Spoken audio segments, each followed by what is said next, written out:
मुझे समझ नहीं आ रहा है ये कहानी मैं तुम लोगों को कैसे बताऊं। ये कहानी है दो दोस्तों की। एक का नाम ऋत्विक था और एक का नाम अजय था। 2006 की बात है। ऋत्विक तब क्लास 6 में पढ़ता था। तभी एक न्यू एडमिशन हुआ उसके क्लास में, अजय का। उसके पापा किसी सर्विस सेक्टर में काम करते थे, उनका ट्रांसफ़र हो गया था, तो इस रीज़न से उस स्कूल में वो ऐसे अचानक से एडमिशन ले लिया उसने। ऐसे होता है नॉर्मल स्कूलों में कि बच्चों को बुली किया जाता है, दूसरे बच्चे चिढ़ाते हैं, उल्टा सीधा बोलते हैं, और ये स्कूल भी कुछ अलग नहीं था। नया बच्चा क्लास में आया है, मतलब अजय। बाकी सब लोग उसको चिढ़ाते रहते थे, उसको उल्टे सीधे नामों से पुकारते थे। मतलब वो जब क्लास में आता था तब ब्लैक बोर्ड में लूज़र करके लिख देते थे। उसके पास कोई बैठता नहीं था, वो अकेले रहता था, अकेले आता था, अकेले ही घर जाता था। टिफ़िन टाइम में उसके साथ कोई नहीं रहता था। वो ना मतलब दुखी था उस कारण से। लेकिन उस टाइम पे ऋत्विक ने उसका साथ दिया। उसको बुरा लगा कि ऐसा किसी के बच्चे के साथ नहीं होना चाहिए, और उस छोटे से बच्चे में उतना दिमाग कहाँ से आया मुझे भी नहीं पता।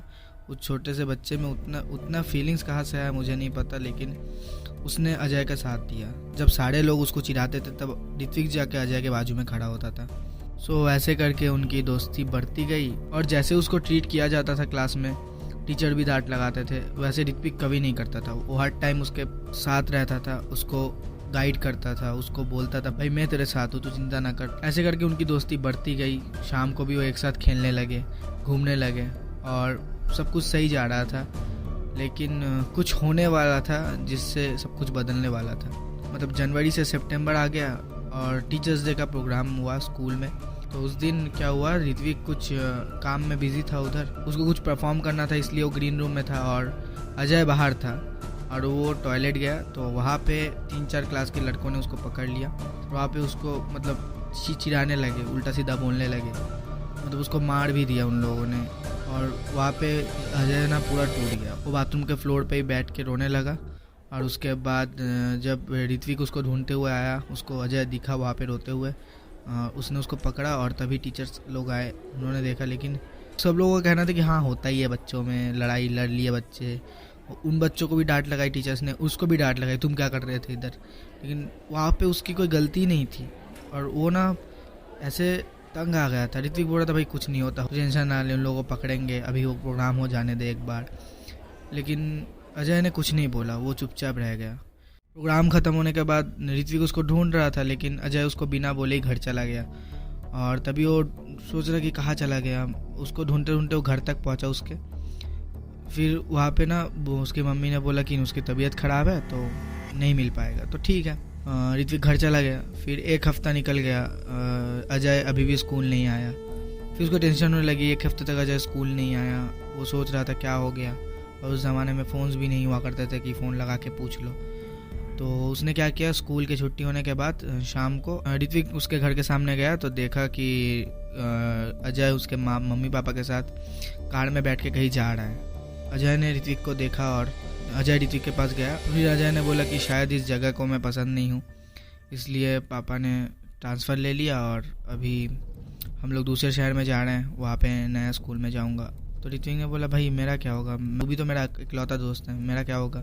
उसने बोला किस्मत रहेगी तो एक दिन फिर मिलेंगे।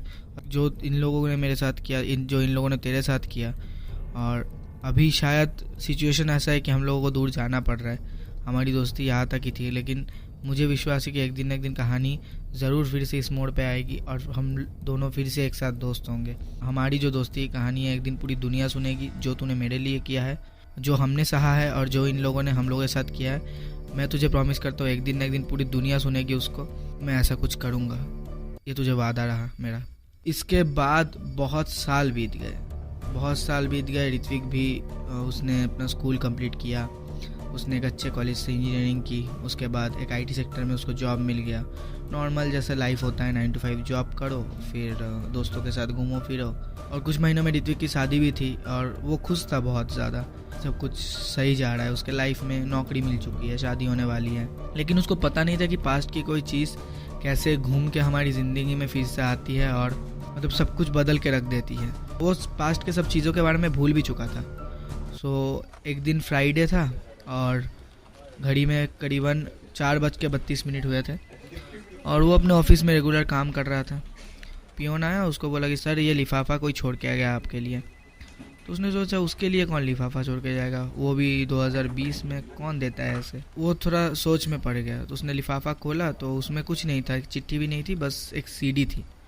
और सीडी में लिखा था कि to my lost friend Ritwik.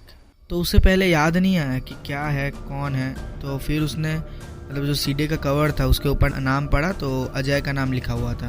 वो थोड़ी देर सोच रहा था कि कौन है। उसके बाद उसको याद आ गया अचानक से कि हाँ, मेरे बचपन का दोस्त जो मेरे साथ पढ़ता था क्लास 6 में। और वो ना पहले तो उसको शौक लग गया कि उस लड़के ने अभी तक याद रखा है वो चीज़, उसे याद रखा है। क्लास 6 की बात कौन याद रखता है, अभी इतने बड़े हो चुके हैं, इतनी उम्र हो चुकी है। मतलब उस सारी जो चीज़ें हुई थी स्कूल टाइम पे, उस कुछ महीनों में सारी चीज़ें उसके दिमाग में फिर से आ गई। अजय म्यूजिशियन बन चुका था। उसने बोला था कि एक दिन ऐसा आएगा कि हमारी कहानी पूरे दुनिया को सुनने मिलेगी, और उसने वो सपना पूरा किया। और वो सीडी उसने खुद ऋत्विक को भेजा है, उसको याद करके। मतलब वो कुछ सोच नहीं पा रहा था, मतलब एक इंसान इतना अच्छा हो कैसे सकता है। जो उसने क्लास 6 में मजाक में किसी दोस्त को प्रॉमिस कर दिया होगा, वो उसने इतने सालों बाद जाके पूरा किया। ऋत्विक उस सीडी में क्या है वो सुनने के लिए बेताब हो रहा था।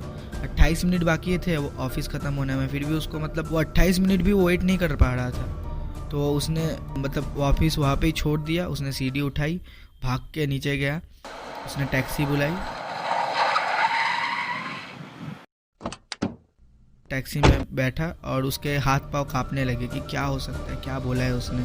आंखों से खुशी का आंसू बह रहे थे और वो सोच रहा था कि क्या होगा सीडी में, क्या बोलेगा मेरा दोस्त।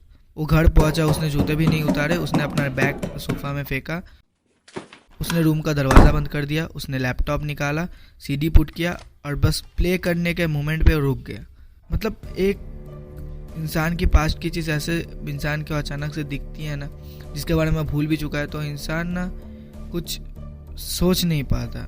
उसी मोमेंट पे उसकी आंखों से आंसू गिर रहे थे और सीडी में जो सॉन्ग था उसने वो प्ले किया।